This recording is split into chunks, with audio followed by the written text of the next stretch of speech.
मग प्रसाद भाऊ आदेश. ओ आदेश बाळासाहेब, आदेश आदेश. बाळासाहेब, काल दर्शनाला आले नाही तुम्ही. हो काल वणीला गेलतो सप्तशृंगी मातेला. मग दर्शन झालं का व्यवस्थित?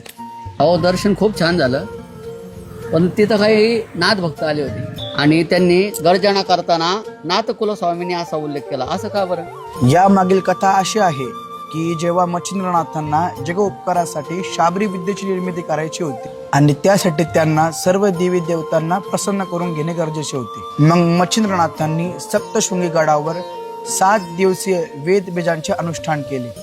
या अनुष्ठानामुळे देवी नाथांवर प्रसन्न झाली आणि नाथांचा हात धरून ती त्यांना मार्तंड पर्वतावर घेऊन गेली.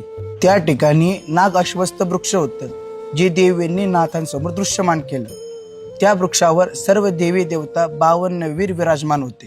या सर्व 52 वीरांना प्रसन्न करून घेण्याचा मार्ग देवींनी नाथांना सांगितला आणि याचप्रमाणे सर्व नाथांनी 52 वीरांना प्रसन्न करून घेतले आणि त्यांना आपल्या शाबरी विद्येमध्ये बांधून घेतली आणि तब्बल 100 कोटी शाबरी महाविद्येची निर्मिती नाथांनी केली.